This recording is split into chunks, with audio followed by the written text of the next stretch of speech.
Pas si simple, le podcast qui promet de la nuance et du respect dans le brouhaha médiatique. Thème du jour, intelligence artificielle, menace réelle. Le progrès technique est généralement synonyme d'espoir, surtout dans un monde confronté à des défis majeurs. Pourtant, face au déploiement de l'intelligence artificielle, l'enthousiasme s'efface souvent devant les craintes que suscite cette technologie. Peur d'aller trop vite, peur d'être menacé par notre propre création, peur de perdre le contrôle. Pas si simple est un podcast proposé par Le Jour du Seigneur, RCF et les Semaines sociales de France, animé par Éric Payet et Étienne Pépin. Bonjour Mathieu. Bonjour Mathieu. Mathieu Guillermin est docteur en physique et en philosophie, enseignant-chercheur à l'Université catholique de Lyon. Il s'est notamment spécialisé dans les questions liées à l'intelligence artificielle et particulièrement sur les enjeux éthiques. Une heure de discussion où, vous allez le voir, définir l'intelligence artificielle, c'est par miroir se plonger dans un questionnement passionnant sur ce qui fait notre humanité et ce qui peut la menacer. Pas si simple, épisode 4, prise 1. Action. Bonjour Mathieu Guillermin, merci d'avoir accepté notre invitation ce matin avec Étienne Pépin de RCF. Alors, on va revenir avec vous sur ce sujet qui vraiment pour le coup n'est pas si simple, c'est la question de l'IA. On va beaucoup parler des angoisses que ça procure dans la société, dans l'actualité. D'abord, pour situer votre propos, vous êtes... on n'a pas n'importe qui devant nous ce matin. Nous avons docteur à la fois en physique et en philosophie. Quel est votre champ de recherche exactement, Mathieu ? Bonjour, alors j'ai été physicien dans une vie précédente, j'ai quand même enchaîné en séquentiel sur quand même une certaine période la physique et la philosophie. Très concrètement, aujourd'hui, le cœur des recherches que je fais, c'est plutôt sur l'intelligence humaine que sur l'intelligence artificielle. Qu'est-ce que c'est dire des choses intelligentes ? Dire des choses rationnelles, dire des choses scientifiques après, est-ce qu'il y a une différence ? Est-ce que c'est spécifique ? Et du coup, ça m'a conduit à aussi beaucoup étudier comment les différents domaines où l'humain parle pour essayer de dire des choses intelligentes, rationnelles ou scientifiques, il y en a plein, comment ils se rencontrent. Et donc ça me conduit par exemple à aborder les questions de technologie numérique ou d'intelligence artificielle. Justement, on va beaucoup parler de ce que c'est que l'intelligence au fond ce matin avec l'IA, qui crée une certaine confusion. Olivier Tesquet, journaliste, c'est ce soir, France 5, le 1er février 2023. Le problème de ChatGPT, c'est que ça donne les réponses avec un aplomb absolu. C'est-à-dire que vous posez une question, il va vous répondre blanc avec un aplomb absolu, et à la même question, formulée peut-être un peu différemment, il va vous répondre noir, toujours avec le même aplomb. Asma Mala, spécialiste des enjeux politiques et géopolitiques de la tech, France Inter, le 12 avril 2023. L'IA est déjà partout. Oui, mais qui la conçoit ? Dans l'intérêt de qui ? C'est la question de l'alignement de la technologie au projet. Alors au projet de qui ? Le projet de quelques-uns ou le projet collectif démocratique ? Tariq Krim, entrepreneur. C'est ce soir, France 5, le 1er février 2023. Ce qui est très intéressant chez ChatGPT, c'est pas tellement la technologie qui existe depuis des années, mais la manière, donc le produit final, cette façon dont ça ressemble un peu à du SMS, on a l'impression d'être dans un chat avec un copain. Bruno Patino, président de la chaîne Arte, le Club Figaro, le 11 novembre 2023. Aujourd'hui, avec les IA, à peu près tout le monde peut produire un deepfake. Vous allez sur DALL-E, vous pouvez mettre une photo, je peux me mettre en train de marcher sur les eaux, et puis c'est parti, quoi. Cédric Villani, mathématicien, médaillé Fields, ancien député, la Tribune Events, le 15 novembre 2024. Ça fait longtemps que les intelligences artificielles font mieux que nous en diagnostic de cancer, mieux que nous en diagnostic de fracture, mieux que nous en jeu de Go, mieux que nous en toutes sortes d'activités. Donc là, c'est déjà fait. Aurélie Jean, scientifique numéricienne et essayiste, la Tribune Events, le 15 novembre 2024. On est à un moment unique de l'histoire de l'humanité où on va être capable de redéfinir ce qu'est l'humain, une conscience, une émotion, le fait de penser, de réfléchir, grâce entre autres aussi à l'IA, parce qu'on sait que c'est en changeant de contexte ou en travaillant différemment, ici avec des modèles algorithmiques, qu'on va être capable de comprendre un environnement différent. Pas si simple. Invité du jour, Mathieu Guillermin. Pas si simple. Épisode 4, prise 2. Mathieu Guillermin, on vient d'entendre ces quelques phrases retirées de l'actualité. On sent en effet énormément de fébrilité, de peur. Est-ce au fond parce que l'IA, c'est en effet une révolution aujourd'hui dans le monde qui se définit? Est-ce que c'est vraiment une révolution si importante que ce que laissent entendre en tout cas ces propos? Alors, bon, moi je me méfie un petit peu, mais on est obligé de parler en termes de métaphores. On ne peut pas tout décrire le détail de la technologie. Le problème des métaphores, alors je trouve que l'idée de la vague, je la combats beaucoup, mais elle a quand même le mérite de dire attention, il y a quand même quelque chose de sérieux qui est en train de se passer, qu'il ne faut pas ignorer, il ne faut pas trop attendre en faisant l'autruche, quoi. Ça, je suis d'accord avec ça. Le problème de l'idée de la vague ou de la révolution, mais la révolution encore véhicule autre chose, mais la vague véhicule l'idée que c'est un phénomène naturel.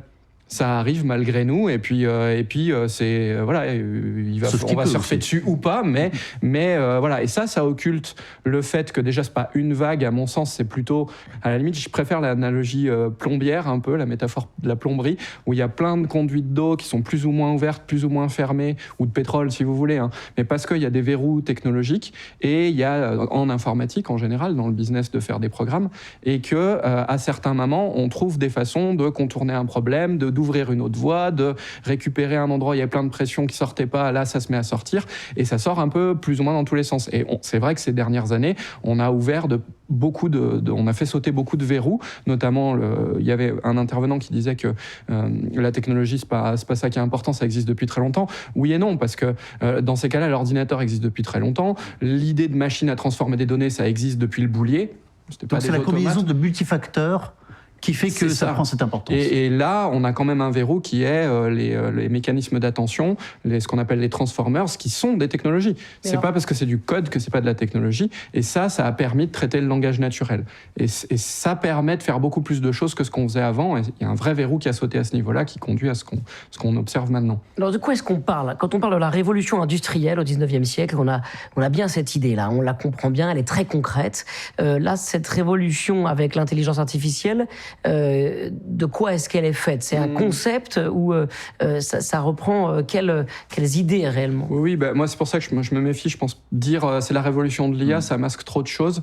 En fait, l'intelligence artificielle, le but c'est de faire des programmes qui font des choses très performantes, très intéressantes. Ça se décale potentiellement un peu parce que ce qui résistait, quand on arrive à le faire, on dit c'est de l'IA. C'est une façon de voir les choses. Et puis après, ça peut tomber un peu plus on a tellement l'habitude que ça n'en est plus. Mais si on veut vraiment dire, il y a quelque chose qui est très profond, un mouvement de fond pour moi. Encore une fois, je parlais du boulier. C'est vraiment l'idée de se dire, nous les humains, on a plein d'informations, on les manipule dans notre tête, on pense des trucs et tout, on arrive à des conclusions. Et est-ce qu'on pourrait pas externaliser partie de ça? Et pour faire ça, ça commence par l'écriture. Ça commence par dire, je vais mettre des informations, sont plus dans ma tête, je les écris. Mais on est parti d'un besoin ou finalement du constat qu'on avait ça dans les mains et qu'il fallait l'utiliser. C'est un jeu entre les deux, parce que là, quand on dit l'écriture, ça a peut-être commencé par un homme préhistorique qui a fait une trace sur un arbre et puis il s'est dit, je peux le faire, et puis il a trouvé de plus en plus d'usages, et puis donc les besoins se sont mélangés.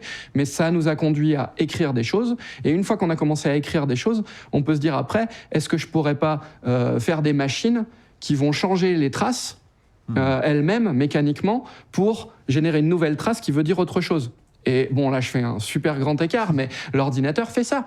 On crée des traces en termes d'aimants qui sont vers le haut ou vers le bas sur un disque dur ou d'autres formes de stockage, d'encodage de l'information. Et après, c'est de la mécanique qui vient changer ça de manière maîtrisée. C'est merveilleux, un ordinateur, ce que c'est capable de faire pour générer des nouvelles configurations qui nous font autre chose.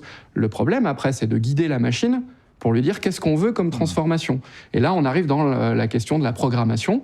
Et on a des limites en programmation, on sait faire plus ou moins de choses, on sait dire, voilà, je veux que tu prennes les données, que tu fasses ci, ça, ça et ça.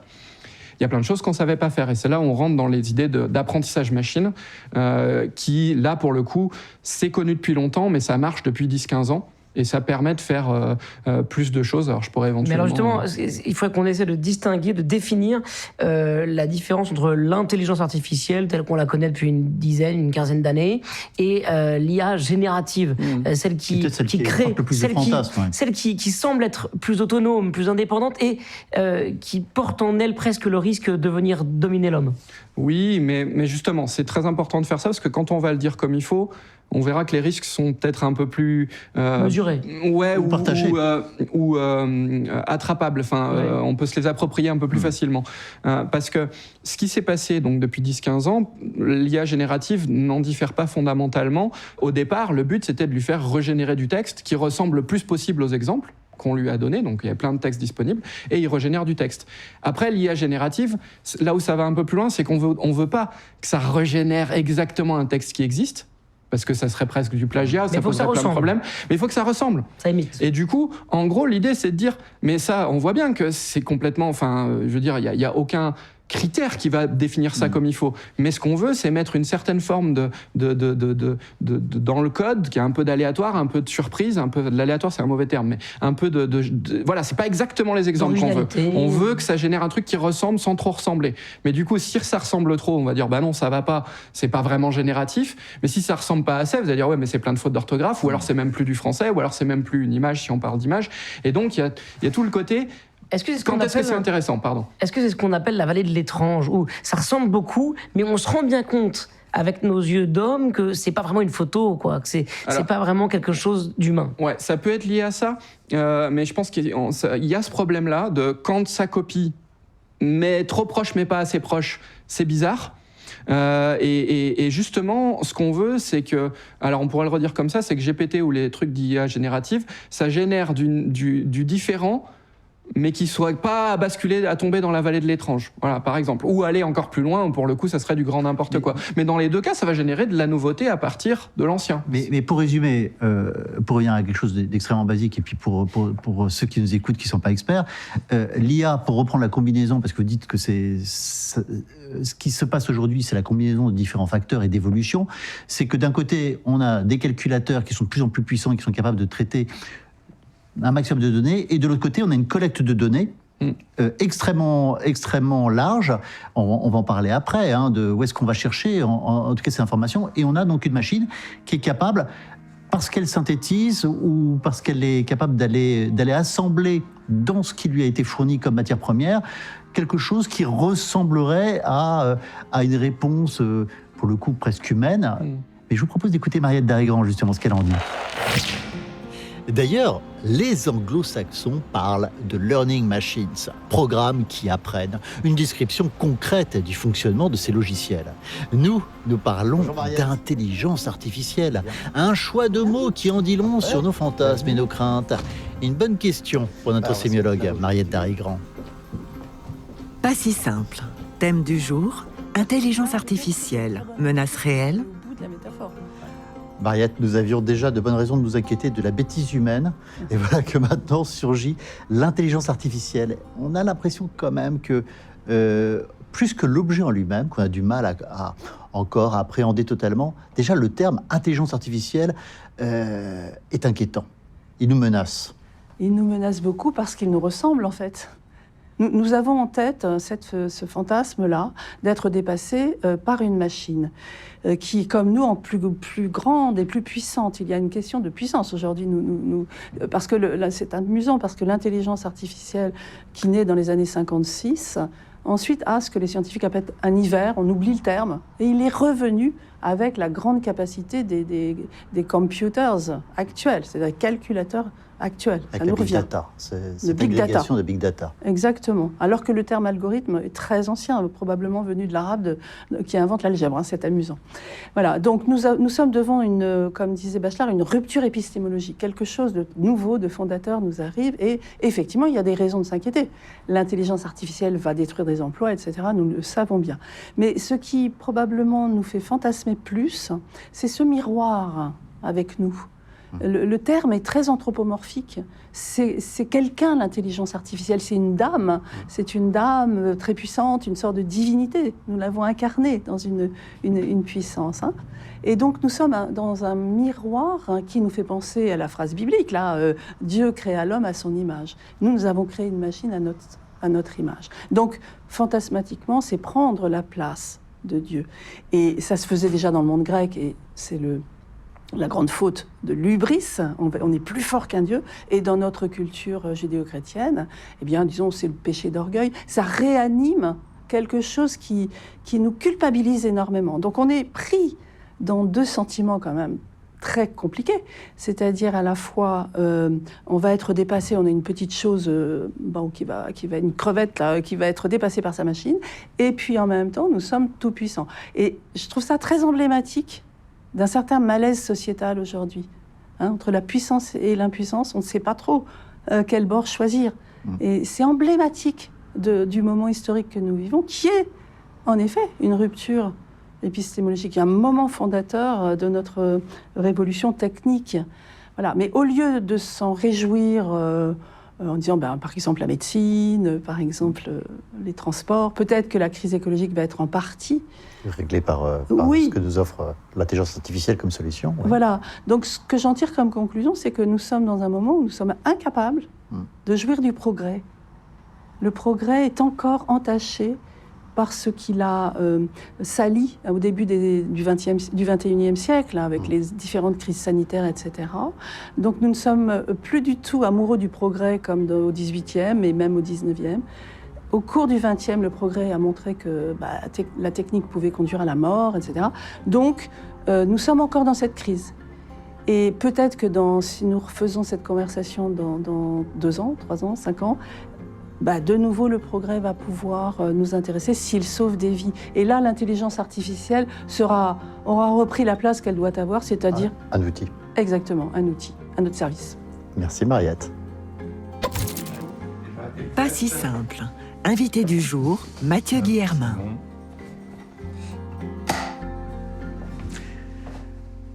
Mathieu Guillermin, Mariette nous dit qu'au fond, ce qui nous inquiète dans l'intelligence artificielle, à travers les termes, mais aussi l'apparence qu'elle prend, c'est qu'elle nous ressemble et qu'elle nous renvoie à ces vieux mythes qu'on a connus, Frankenstein, c'est aussi l'ordinateur dans 2001 Odyssée de l'espace, c'est-à-dire cette machine, c'est l'un des grands fantasmes quand même des romans d'anticipation du XXe siècle, c'est tout d'un coup la création qui prend le dessus sur l'homme. Vous partagez son regard ? Oui, enfin, je partage le fait que c'est un imaginaire très puissant. Plus qu'une réalité. Oui, alors là, disons qu'il y a quelques débats, il y en a de plus en plus qui mériteraient d'être peut-être plus calmement posés sur est-ce que la conscience de la machine, ça a du sens, est-ce qu'un ordinateur peut être conscient. Juste pour le simplifier très rapidement, ceux qui défendent qu'un ordinateur peut être conscient, ils vous disent parce que on s'en moque de savoir si ce qui se passe est fait par un transistor inerte dans une puce de silicium ou par un neurone, parce qu'ils vous disent, en gros, la différence entre les deux, elle n'est pas pertinente. Et pourquoi ils disent beaucoup plus, d'ailleurs maintenant, elle n'est pas pertinente? Regardez, puisqu'il parle comme nous, puisqu'il est capable d'imiter ou d'animer un faux visage comme le ferait un humain normalement. Il donne tous les comportements. Et donc, puisqu'on donne tous les comportements via seulement des transistors sur du silicium, ça veut bien dire que ça soit sur du silicium ou sur autre chose, on s'en moque. Moi, je trouve ces affirmations-là beaucoup trop rapides. Là, on est en train de dire qu'on s'en moque de savoir si on parle d'organismes vivants qui, au-delà d'être capables de dire les bons mots, d'afficher la bonne expression sur leur visage, des choses comme ça, sont aussi des organismes qui essayent de rester vivants, avec tout un tas de cellules. Chaque cellule essaye de rester vivante, avec tout un tas d'autres choses qui se passent dont on ne sait pas trop tout comment ça fonctionne et compagnie. Ça, c'est pas pertinent. Et il y a un focus excessif sur seulement le produit fini qui conduit à dire ça. Et cela étant dit, je pense quand même que, en tout cas, quand j'explique un peu ça dans les conférences que je donne, ou quand j'ai l'occasion, chaque fois que je peux, je le fais. Qu'est-ce qu'un ordinateur ? C'est quand même du silicium, des transistors, ça pourrait être fait en bois avec de l'horlogerie, un ordinateur, ça ferait les mêmes choses, ça le ferait pas bien, pas efficacement, mais ça ferait les mêmes choses. Alors qu'un organisme, un corps humain, un corps animal, c'est quand même autre chose. Et du coup, je leur dis, vous avez le droit quand même de prendre ça en compte, en plus du résultat final. Mais si on n'a pas fait cette réflexion-là, on peut se faire balayer. Pour le coup, là, il y a une vague. On peut se faire complètement balayer par « regardez les résultats ». Et c'est très dangereux, d'ailleurs, les gens qui vous disent juste « cherchez pas, testez ». Et voyez ce que ça vous fait. Cherchez quand même un peu. Mais le fonctionnement d'une intelligence artificielle, c'est finalement le fonctionnement du dialogue ou du débat humain. On est construit, et même dans la disputatio historique chrétienne, on est façonné par la pensée de l'autre. Est-ce que c'est pas ce qu'est en train de faire la machine aujourd'hui ? Si, mais disons qu'il y a une partie qui est façonnée, c'est-à-dire le calcul qui va se faire, il est façonné par les exemples qu'on a donnés. Maintenant, est-ce que nous, on veut réduire, on est d'accord, et est-ce que c'est légitime ? Parce que même si vous me dites que vous êtes d'accord, moi, en tant que philosophe, j'aurais des arguments contre, mais de base, comme ça, intuitivement, est-ce qu'on trouve que c'est une bonne description que ce qu'on fait, de dire que la disputatio qui fait qu'on se construit avec la pensée de l'autre, c'est adapter les paramètres d'un calcul qui se passe dans notre cerveau par rapport à ça. Il y en a qui voudraient dire oui, ça adapte les connexions entre les neurones. Ouais, mais adapter les connexions entre les neurones, est-ce que c'est seulement régler un paramètre dans un calcul ?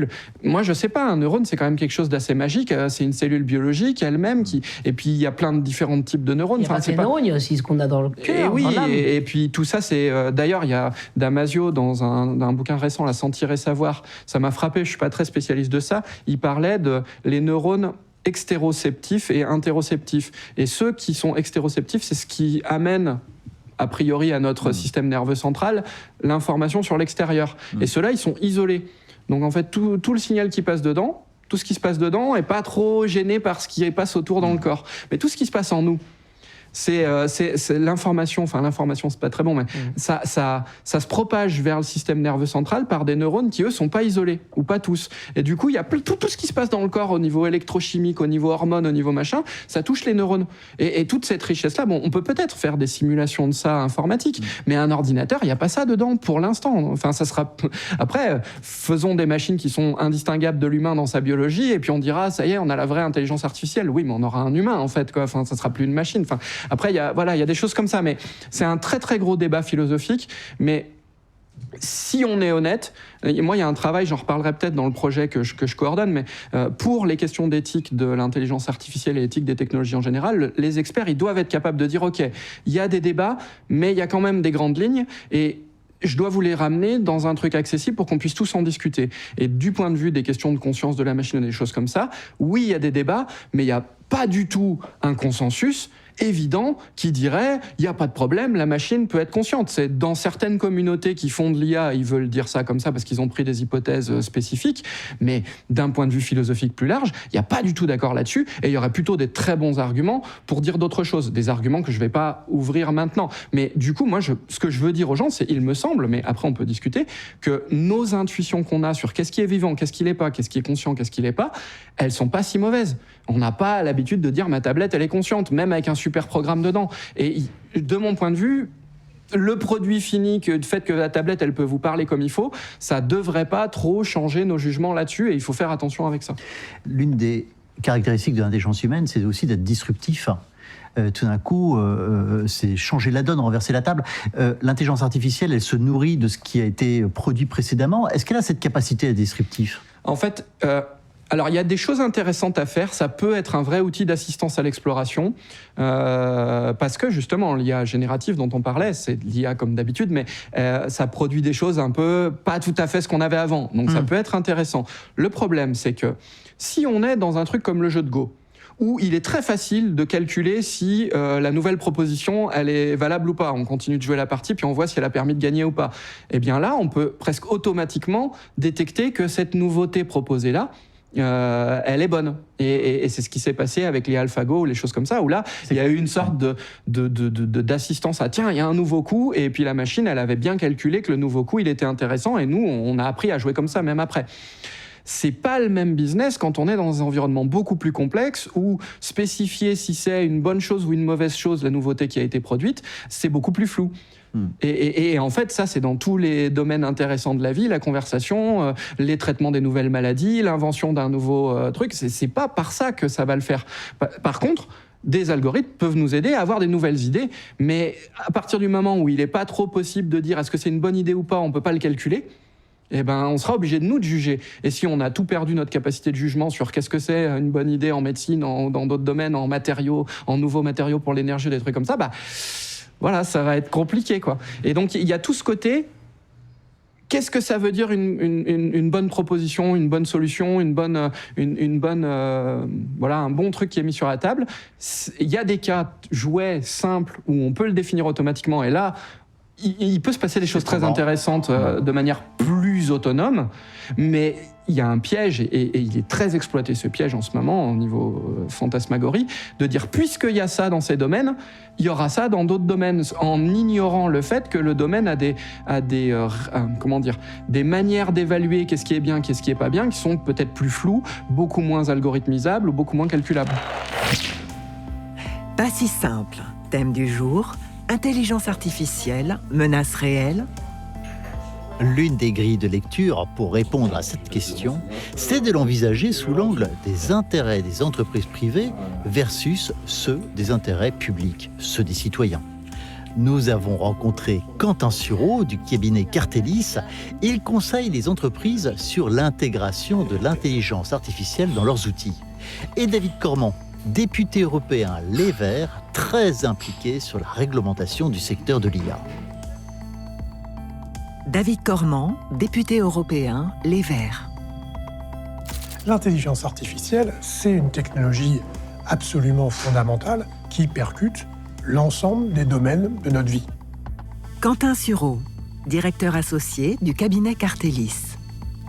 L'IA générative, on en est aux prémices, en fait. C'est-à-dire que les applications concrètes à valeur ajoutée de l'IA générative en entreprise sont à date en cours de développement. Et nous, on accompagne beaucoup de PME, ETI, etc., qui ne savent pas trop par quel bout le prendre. L'Union européenne, ça a été la première grande entité d'une taille importante. C'est la première puissance économique du monde, l'Union européenne, à réfléchir à une régulation. Donc le Parlement avait un texte qui était plutôt ambitieux. On était content. On avait mis des critères environnementaux, des critères de protection, d'interdire le développement de certaines technologies, notamment de reconnaissance faciale, tout ce qui est la reconnaissance biométrique. Tout ça a été considérablement affaibli au Conseil parce que beaucoup d'exceptions ont été ajoutées. Pendant des années, Facebook notamment, a collecté, traité à grande échelle, fiché quasiment la planète entière, sans trop de conséquences. Ça n'a pas empêché l'Union européenne de mettre en place la RGPD et de dire maintenant c'est fini, avec des règles très très dissuasives. Ce sont des entités qui battent monnaie, qui trouvent les moyens d'échapper à l'impôt, qui investissent maintenant dans des technologies d'armement, de surveillance, qui ont, je l'ai dit, des moyens d'ingérence et d'interaction, de surveillance de notre vie privée. Or, la discussion entre un État et la population sur quel niveau d'intrusion on tolère dans notre vie privée, c'était un débat démocratique qu'on avait avec une entité publique. Là, aujourd'hui, ce sont avec des entités privées qui font commerce de cela et qui ont une capacité capitalistique qu'on n'a jamais vue dans l'histoire du capitalisme. Clairement, les marchés financiers, eux, y croient à fond. Et les acteurs qui jouent là-dessus entretiennent cette hype parce que, de fait, ça bénéficie à leurs actionnaires. Et donc, les entreprises, elles posent en fait deux questions. Elles posent celle de la fiabilité de la réponse. Et le deuxième, c'est la question de la propriété de leurs propres données qu'elles vont fournir à ces algorithmes. Quand vous faites appel à ChatGPT, pour ne pas le citer, ou un autre opérateur d'IA, vous lui posez une question, il va chercher l'information dans certains domaines. Mais où est la traçabilité de là où il va chercher ? Où sont les droits d'auteur ? Que ce soit en matière culturelle ou en matière de création intellectuelle, pour pouvoir rémunérer cette recherche. Donc ce sont des entités qui font commerce, grâce à la technologie de l'IA, de choses qui ne sont pas à elles. Et par rapport aux données personnelles, là moi je suis pour titre personnel, une interdiction extrêmement stricte de la captation de ces données et encore plus de leur commercialisation. Pas si simple. Ouais. Prise 5. Pas si simple. Invité du jour, Mathieu Guillermin. Mathieu Guillermin, dans cette interview croisée qu'on vient d'entendre, on voit bien que d'un côté, on a ce consultant qui est là pour conseiller les entreprises sur l'intégration des outils IA dans leur activité. Donc pour lui, les choses sont assez évidentes. L'IA, elle est là, c'est un super outil, il faut y aller, il faut foncer. Et puis de l'autre côté, on a, mais lui, il est dans une optique économique, de performance de l'entreprise. Et puis de l'autre côté, nous avons un député européen qui, lui, se soucie du bien public, et en tout cas les répercussions que peuvent avoir l'IA sur la propriété intellectuelle, sur le bien public, sur la démocratie, sur la qualité de l'information. Comment est-ce que vous entendez, vous, cette confrontation ? Oui, justement, c'est intéressant parce que il y a sûrement des lieux de confrontation, mais c'est complexe, c'est pas si simple. J'attendais que vous le disiez. Ouais, j'osais pas. Parce que, quand même, il y a quelque chose de très très sain et très très rassurant dans ce qu'a dit le consultant qui accompagne les entreprises.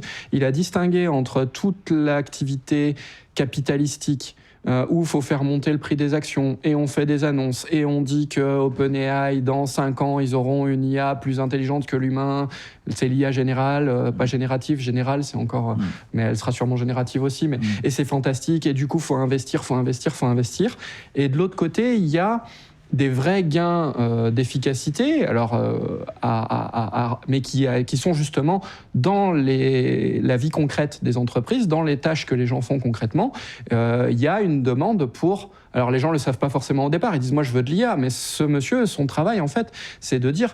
Ok, probablement qu'il se retrouve à dire « Ok, mais attendez, l'IA, c'est plein de choses. Quels sont vos besoins ? Ah, vous avez besoin de mieux gérer telle et telle base de données, éventuellement de l'interroger avec un chatbot. On va vous faire quelque chose, on va vous expliquer ce qu'on peut faire. » Et ça va travailler sur des vrais besoins. Et c'est pas du tout le même monde, en fait. Il y a un monde où il y a des recherches de fond sur... On fait des très, très gros programmes qui font des trucs peut-être fantastiques demain, et peut-être ils nous extermineront, j'en sais rien. Enfin bon, il y a tous ces fantasmes-là. Et puis, il y a la vie des entreprises. Et les entreprises, elles, au bout d'un moment, quand elles sont « OK, il faut qu'on se mette à l'IA », mais si c'est des structures qui fonctionnent comme il faut, elles vont dire « Mais attendez, c'est quoi, du coup ? Et on le met où ?» Et là, il y a un vrai travail qui est de mise en œuvre de techniques qui existent, qui sont plus ou moins à la pointe, qui ne sont pas forcément les trucs les plus avancés, mais qui peuvent aider et qui vont pouvoir être traités sur les données, par exemple, de l'entreprise, en local, où il y a un traitement qui peut se faire là-dessus et qui peut être intéressant et dans plein de choses. Mais on l'a vu aussi, des outils un peu plus génériques, par exemple, où les gens s'y mettent, peut-être ils ne savent pas que c'est de l'IA, mais c'est gérer les notes de frais en prenant des photos des tickets, et ça se traite tout seul. Ça, c'est de la technologie de reconnaissance d'image. On n'a pas besoin d'un monstre comme GPT ou des trucs ultra consommateurs d'énergie, très très gros programmes pour faire ça. Ça se fait avec des choses plus simples, et ça permet peut-être de gagner du temps, des choses comme ça. Donc ça, c'est au niveau un peu micro. Au niveau macro, est-ce que l'intelligence artificielle est en train de prendre le pas sur la chose publique, finalement ? Encore une fois... C'est ce que dénonce un peu le député, là. Merci de poser la question comme ça, parce que il faut la poser comme ça pour dire, attendez, c'est jamais l'IA qui prend le pas, c'est tel et tel groupe, telle et telle personne, avec des gens qui prennent des décisions, peut-être parfois d'ailleurs assistés par des outils de prédiction de qu'est-ce que vont donner leurs décisions, mais c'est Sam Altman. L'homme le plus riche du monde est plus riche qu'un État lui-même. Ouais, bien sûr.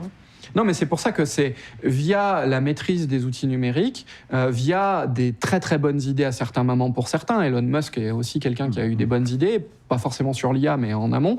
Mark Zuckerberg aussi. Sam Altman, c'est plutôt quelqu'un qui est dans le domaine du business, donc c'est pas un profil technique, mais bon, il a su mener sa barque, et ça leur donne une influence déjà financière énorme. C'est-à-dire quand eux, ils investissent dans un truc, ils peuvent peser sur les cours boursiers et compagnie. Et puis, il y a, et là, parce qu'on vit beaucoup dans un monde digital, on partage nos informations sur les réseaux sociaux, on discute et tout, il y a des mines d'or de données à récupérer, et il y a des pouvoirs d'influence par ceux qui ont la maîtrise de ces outils-là, et qui peuvent éventuellement même développer des algorithmes qui vont influencer plus efficacement ces outils-là. Ça donne du pouvoir. Et ça peut... Moi, je ne dis pas que ça saccage en soi le domaine public ou la démocratie, mais suivant avec quelle intention c'est fait, suivant par qui c'est fait, Ça va aider, ça peut aider ou ça peut entraver. Là, on voit qu'il y a des groupes aujourd'hui qui cumulent à la fois la technologie, le pouvoir financier, ce sont des groupes énormes, et on les voit aussi investir dans des technologies comme l'armement. On voit aussi, par exemple, un Elon Musk nous dire que les incidents, enfin les attentats qui ont eu lieu en Allemagne ces dernières semaines n'auraient pas eu lieu si c'était l'extrême droite qui était au pouvoir. On a quand même... Et il a un outil extrêmement puissant en termes d'opinion, parce que c'est aussi sur l'opinion que l'IA aujourd'hui est extrêmement performante. Il y a quand même quelque chose quand même d'une puissance économique privée qui vient rivaliser et qui vient menacer le privé. Est-ce qu'il faudrait presque un traité international, comme certains le souhaitent, pour réguler ça justement, et sur le plan privé et sur le plan public? Alors on n'a pas avancé vers le traité international, je ne sais pas si c'est possible, j'y reviendrai un tout petit peu après. Mais clairement, il y a le côté, et ça, bon, avec tous les défauts que ça a, Piketty en a parlé, quand il y a trop de concentration de patrimoine et de capital, ça pèse sur la vie politique et sur les prises de décision politiques. C'est un peu évident, quoi. S'il y a trop de concentration de pouvoir, ben, il n'y a plus assez de décisions collectives. Et même d'un point de vue philosophique, quand on décide trop tout seul dans son coin, même d'un point de vue science cognitive d'ailleurs, quand on est trop en mode je suis intouchable, je fais ce que je veux, c'est pas là où on prend les meilleures décisions. Ça a été un peu démontré quand même. Et c'est assez intuitif. Alors après, au-delà du pur problème économique, il y a vraiment ce problème, mais là c'est... Je sais même pas si Musk, il utilise X, il a bidouillé les algorithmes de X pour que ses affirmations à lui sortent plus. Il est déjà bankable selon les algorithmes de recommandation qui existent. Et là, il y a un vrai problème global avec ça, qui est économico-cognitif. C'est comment ça fonctionne tout ça. Et les algorithmes de recommandation, étant donné qu'on ne paye pas quand on utilise Twitter, on ne paye pas quand on utilise Facebook, on ne veut pas payer. L'adage dit que quand c'est gratuit, c'est que c'est nous la marchandise. Alors, c'est le produit, c'est gratuit, c'est la le question. produit. Alors, le but global, ça va être de capter l'attention des gens pour qu'ils restent sur le système pour laisser des données. Le premier modèle, les gens l'intuitent un peu, c'est je vais laisser des données personnelles et on va me donner de la pub ciblée et c'est ça qui aura de la valeur. Démarche commerciale. Mais en fait, déjà d'une, il n'y a pas besoin des données personnelles. On peut anonymiser les données, et ça c'est pour moi une grande, pas escroquerie, mais une grande mésentente, un grand malentendu. Si on anonymise les données, c'est peut-être un peu moins protégé par le RGPD ou des choses comme ça, et en même temps, ça n'empêche pas de définir des groupes, les Parisiens de 45 ans qui vont prendre leur café à tel endroit et compagnie. Aucun nom, mais ils ont des comportements comme ça, et je les influence quand même. Donc, il y a ça, et ça a de la valeur, données personnelles ou pas. Mais en plus, maintenant, depuis 15 ans, la grande valeur, c'est d'avoir des exemples dans les données de choses intelligentes. Celui qui arrive à collecter des données où il y a des exemples de choses intelligentes, demain, il sera peut-être en position de développer par apprentissage machine un programme qui aura été paramétré automatiquement, c'est toujours ça, pour reproduire ces exemples-là. Et il va rajouter une couche à sa puissance. C'est la qualité des données, en fait, qui sont ingérées et qui sont traitées aujourd'hui. Et donc, je reviens en fermant cette parenthèse-là, étant donné que le but, c'est d'avoir le maximum de données tous azimuts pour tous ces usages-là, y compris d'influence politique et de tout ce qu'on veut, les informations, on nous les donne pour qu'elles captent notre intention. Et là, il y a Gerald Bronner qui a écrit un bouquin en 2021, Apocalypse cognitive, où il explique bien qu'en fait, c'est pas parce qu'on est plus ou moins bête, vous, moi, les gens dans la rue, c'est biologiquement, on a quand même été câblés pour réagir à des informations qui nous parlent de reproduction, qui nous parlent de nourriture, qui nous parlent de attention, c'est dangereux, prédateur, il y a du combat, faut que je réagisse, qui nous parlent de va explorer un petit peu mais pas trop. Et du coup, c'est ces choses-là que les algorithmes vont apprendre à sélectionner pour capter notre attention. Le problème, c'est que ça crée de la valeur pour les gens qui font vivre le système numérique, et il faut bien de l'argent pour ça. Mais par contre, ça nous donne des informations gratuitement, mais qui ne sont pas nécessairement, et a priori pas du tout même, les informations qui sont le plus épanouissantes pour nous, qui conduiraient à nous épanouir individuellement et collectivement. Et la seule solution à ça, vous pourrez dire tant que vous voudrez à Amazon et aux autres, Google et compagnie, faites pas ça, oui, mais alors payez. Qui paye ? Enfin, d'où vient l'argent ? Parce que, ok, ils sont très riches, mais il y a toute une partie de l'argent qui est généré qui sert à faire fonctionner le système. Et donc, il y a un moment, il y a une vraie question qu'il faut qu'on se pose tous, et ça me permet de reboucler sur la question du traité international, si vous voulez qu'on y revienne. Une question qui est une question super politique qu'il faut vraiment discuter, c'est est-ce qu'on ne veut pas payer plus pour le contenu qu'on consomme, parce que ça permettrait d'exiger d'autres formes de recommandations. Mais si on ne paye pas, c'est difficile.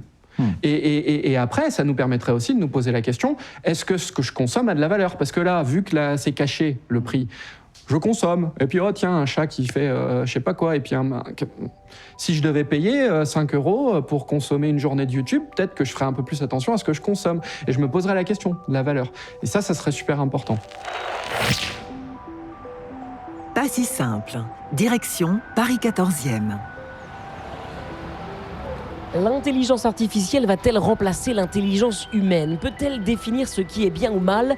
Influencer notre discernement? Penser à notre place? L'IA va-t-elle transformer nos vies? On va poser ces questions aux étudiants de l'IPC, la faculté libre de philosophie à Paris. Le doyen nous attend. Emmanuel Brochier, bonjour. Bonjour Étienne. Alors, l'IA est-elle une philosophe comme les autres? Non, je crois qu'il y aurait deux écueils qu'il faut absolument éviter. Rejeter l'intelligence artificielle, et puis l'autre, confier ce en quoi l'homme se distingue, cette capacité à dire le bien. L'intelligence artificielle ne dit rien en réalité, elle imite. Donc elle pourrait donner l'apparence de savoir et de dire, effectivement, en fonction de tel ou tel contexte, ce qui est le bien, pas d'elle-même, mais à partir des données qu'elle a rassemblées. Mais je crois que ce qui est important, c'est d'être capable de le dire et non pas de répéter. Finalement, que fait l'intelligence artificielle? Elle répète. C'est une forme de bavardage. Ce que l'homme peut faire, c'est vraiment être témoin, en quelque sorte, de ce qui est bien et de ce qui n'est pas bien. C'est de le dire et surtout d'être capable de dire pourquoi, d'en rendre raison. Et là, eh bien, la philosophie est utile. Est-ce que vous pensez que la philosophie risque et peut être remplacée par une intelligence artificielle? Oui, le risque existe toujours. Ça voudrait dire simplement que la philosophie est morte. On l'a souvent annoncé. Je pense à Stephen Hawking qui disait dans Y a-t-il un grand architecte dans l'univers que la philosophie est morte. Oui, la philosophie peut toujours disparaître et elle peut disparaître dans ce contexte de l'intelligence artificielle. Maintenant, je crois que c'est l'inverse qui est vrai. Ce contexte est l'occasion de redécouvrir la philosophie parce que précisément, je crois qu'aucune discipline mieux que la philosophie ne permet de faire l'expérience de l'intelligence humaine. Pour vivre une expérience, encore faut-il être vivant, ce qui n'est pas le cas de la machine. Alors on va rencontrer ces élèves qui vivent ici des expériences intellectuelles, en particulier au sujet de l'intelligence artificielle. On va rencontrer David Galliano qui commence une thèse justement sur la question de l'anthropomorphisme. On va essayer de pas trop déranger les élèves de l'IPC qui sont en train de travailler sur l'art du débat. Tout à fait, ils travaillent sur des sujets divers et variés en petits groupes. Là, ils préparent leur débat et ils auront à mettre en œuvre ce débat. Il y aura même un concours à la fin dans un mois ou deux. Alors ça, c'est pas remplaçable par une intelligence artificielle? Non, je pense pas. Voilà, nous retrouvons David. On vient vous déranger quelques instants dans vos travaux. Bonjour. Bonjour. Alors, vous démarrez une thèse sur l'intelligence artificielle et l'anthropomorphisme. Est-ce qu'on peut vraiment confondre la machine et l'humain? Je pense qu'il y a nécessairement un risque de désincarnation ou de croire que le corps de l'homme n'est qu'une machine, mais cela peut aussi être positif dans le sens où cela nous fait prendre conscience des différences en fait entre un robot et un être humain. Là, par exemple, aujourd'hui, je suis en train de travailler dans un projet où on met en relation un robot avec des êtres humains, et dans cette interaction, on voit justement cette prise de conscience parfois de la personne, que sa corporéité a quelque chose de différent, que même si on cherche à imiter, cela restera toujours différent. Allez David, on vous laisse travailler, et puis on va laisser aussi tous les élèves de l'IPC continuer à préparer leur débat d'idées.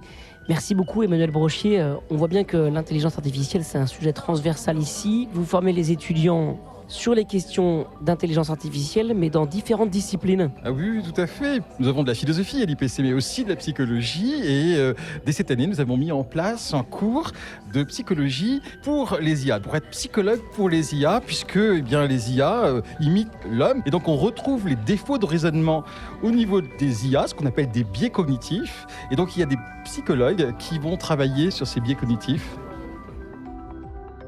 Pas si simple. Invité du jour, Mathieu Guillermin. Ok. Allez, pas si simple, épisode. C'est toujours bon pour le son pour moi? Ok.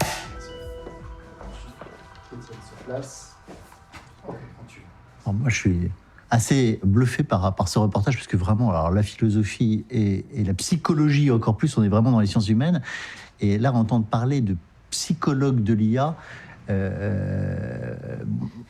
j'ai l'impression que là, encore une fois, on a du mal à discerner vraiment ce que l'IA représente aujourd'hui dans nos vies, enfin ce qu'elle représente par C'est rapport contre à nous. nature un peu, non? Oui, alors je pense que c'était dit avec un peu d'humour et je ne sais pas exactement en quoi consiste ce cursus qui était mentionné, mais on voyait bien, il disait quand même l'IA, alors moi je serais même plus prudent que ça, hein, mais l'IA ne dit pas, j'ai trouvé ça intéressant le fait de dire, de parler, l'IA ne parle pas, ne dit pas, mais elle bavarde, et moi je dirais, bavarder c'est déjà trop concédé, bavarder c'est déjà une expérience vécue, ce que ça fait l'IA, et on le répétera jamais assez, c'est transformer des données d'entrée de manière mécanique en données de sortie, et ces données elles font bouger des membranes de haut-parleurs, elles font mettre des pixels sur des écrans, éventuellement elles animent un automate mécanique, des choses comme ça. Et c'est ça que ça fait. Et c'est dur parce que j'imagine que l'étudiant, sa thèse sur l'anthropomorphisme, il va être confronté à ça, il le dira mieux que moi, mais c'est dur de ne pas dire que l'IA parle. Parce que, qu'est-ce qu'on dit ? Elle transforme des données, mais oui, mais il y en a plein, des données, plein de types différents. Elle transforme des données textuelles ou des données du langage naturel. Mais il faudrait essayer de rester là-dessus parce que, jusqu'à preuve du contraire, alors, encore une fois, il y a des débats philosophiques majeurs dessous, mais si on ne veut pas rentrer dedans, l'honnêteté veut de dire que c'est toujours valable de dire un ordinateur, c'est pas vivant, un humain, c'est vivant, et seuls les vivants parlent. Voilà. Après, on peut rentrer dans le débat. Mais alors, ça, c'est votre morale qui parle, c'est votre éthique, votre éducation. D'où doit venir la règle ? Est-ce que on doit avoir je voudrais qu'on y revienne, un traité international qui dicte un peu les règles de l'intelligence artificielle, mais d'autorité un peu verticale, ou est-ce qu'on peut imaginer que, à travers la démocratie, à travers un vote, à travers la voix du peuple, tout simplement, on ait quelque chose qui nous dise comment intégrer ça à nos sociétés ? Alors c'est intéressant, je vais faire une ellipse pour arriver là-dessus. En fait, ce que je dis là, oui, dans un sens, c'est ma morale et mon éthique qui parlent, mais pas dans le sens où j'ai envie que ça soit ça, mais dans le sens où je porte un jugement avec mes compétences disciplinaires sur ces questions-là de conscience de l'IA, de statut de la machine et compagnie. Et en fait, ces jugements-là, mais comme toute affirmation scientifique ou autre, à un moment, il y a du jugement.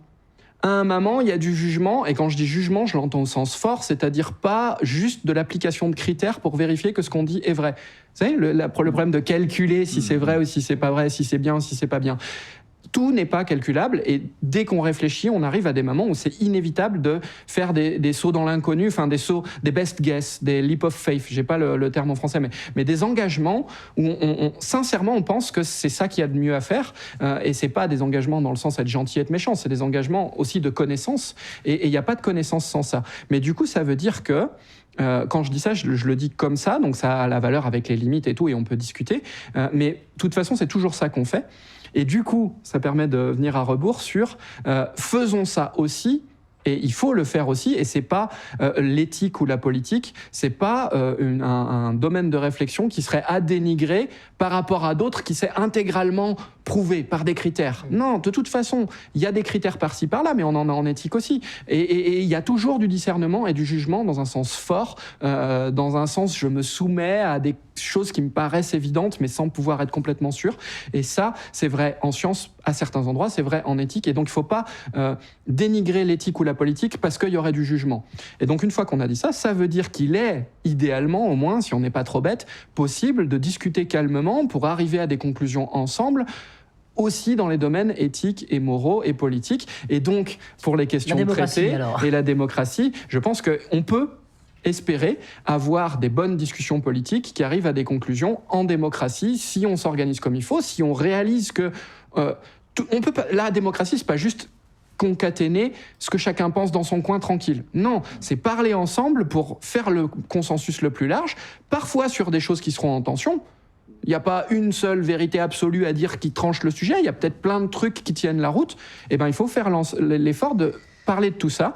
Et du coup, pour l'IA, il faudra des traités, alors internationaux, j'y crois pas, mais au moins européens et des différents groupes qui régulent par le haut, par le pouvoir politique, et ça descend. Il y a des experts qui sont venus dire aux décideurs qu'est-ce qu'il faut faire. Mais je pense qu'il y a besoin aussi d'un mouvement où on fait vraiment de la politique à un niveau horizontal et où on se parle, on va chercher les tensions, on va chercher les complexités, et après, on reconnaît qu'il y a différentes façons d'y répondre et compagnie.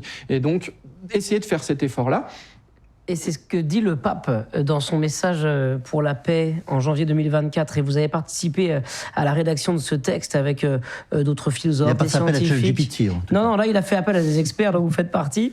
Il dit « C'est à l'homme de décider s'il veut devenir la nourriture des algorithmes ou nourrir son cœur de liberté sans laquelle on ne grandit pas en sagesse. » Et oui. Et c'est toute la question aussi de la liberté. Justement, moi, j'ai écrit des choses un petit peu là-dessus. C'est rationalité et liberté. C'est pas je suis rationnel quand j'ai pas la liberté de dire autre chose. C'est obligé de dire ça. Non, je suis rationnel quand, avec ma liberté, je reconnais que tout ne se vaut pas et qu'il y a quand même des trucs, en faisant un effort, mince, ça tient mieux la route que le reste. Et notre liberté, elle est plus de ce type-là, un peu dynamique, un peu au contact des autres. Alors c'est vrai, la liberté des uns s'arrête où commence celle des autres. Mais dans la discussion politique, se parler, se plier aux choses qui c'est des bonnes raisons. L'autre, il arrive, j'avais pas pensé à ça, et c'est une bonne raison. Ça me déplace. Eh ben, je me laisse toucher par ça.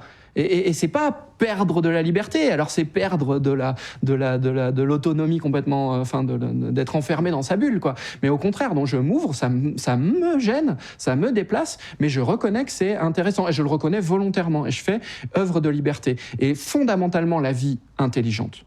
Et donc la vie intelligente n'importe où, y compris en politique et en éthique, elle va passer par cet exercice subtil du rapport à « j'ai le droit de pas être d'accord, mais je fais pas ce que je veux pour autant ». Et je dois faire l'effort d'être le plus d'accord possible en intégrant le fait qu'il peut y avoir des complexités, des tensions, des choses comme ça. Mais ça, justement, c'est un peu un enjeu aujourd'hui de ce qui est généré par ces groupes extrêmement puissants. Je pense notamment à Twitter aujourd'hui, qui, à coup justement de chatbots, inonde les réseaux sociaux. Et on voit bien que lui, justement, va défendre une liberté qui est la liberté absolue, celle qui est cadrée dans la Constitution américaine, mais elle est absolue, cette liberté. Et nous, en Europe, on va dire beaucoup plus, notre liberté elle va s'arrêter là où commence celle des autres. Déjà, sur cette notion de liberté, il y a une guerre, en fait, qui est en train de se dérouler aujourd'hui. Oui, on le voit bien. Et puis en même temps, il y a les règles qu'on se donne. OK,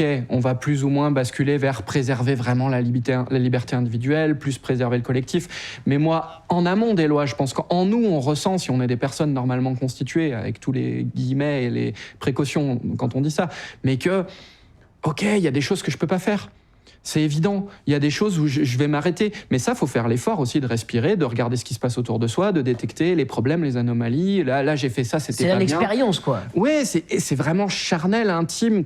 Et ce vécu-là, c'est à travers ça qu'on vit sa liberté. Et ça, même un Américain conquête de l'Ouest qui tire sur tout ce qui bouge, à un moment, il a un petit peu de ça, forcément.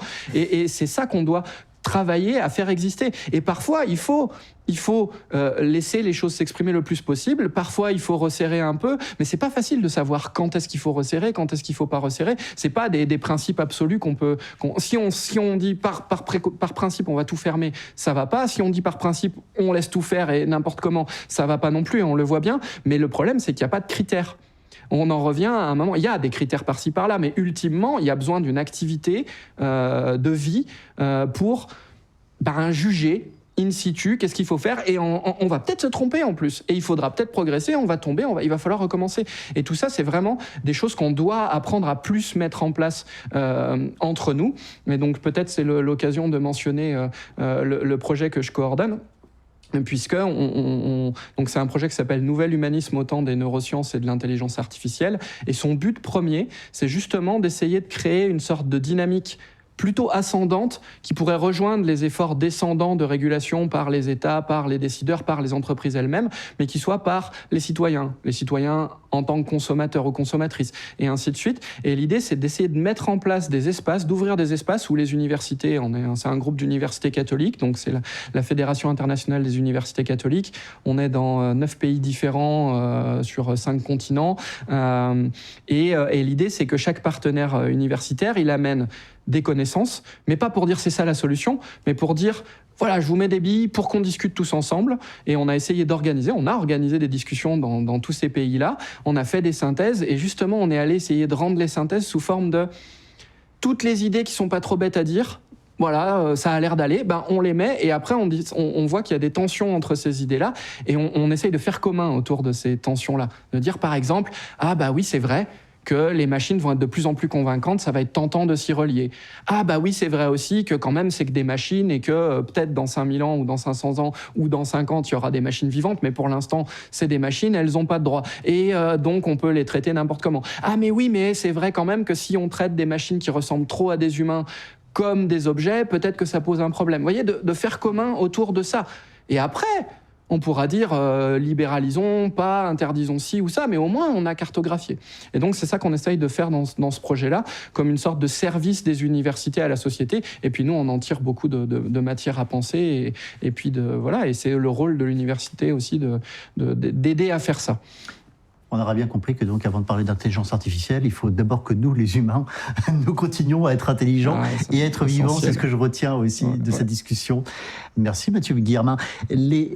Les résultats de cette recherche, où est-ce qu'on peut les trouver? Alors, l'adresse est un petit peu compliquée pour les résultats en eux-mêmes, mais je vous donne l'adresse du site web du projet.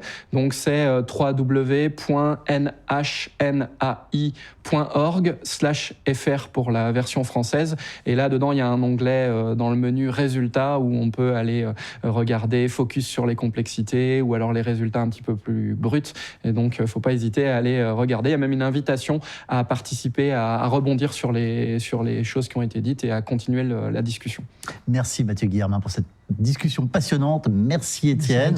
Et je rappelle que vous pouvez retrouver ce podcast sur les plateformes du Jour du Seigneur, sur celle de RCF et sur le site internet des Semaines sociales de France. Nous disons à très bientôt. Pas si simple. Intelligence artificielle, menace réelle. Un podcast produit par Le Jour du Seigneur, RCF et les Semaines sociales de France.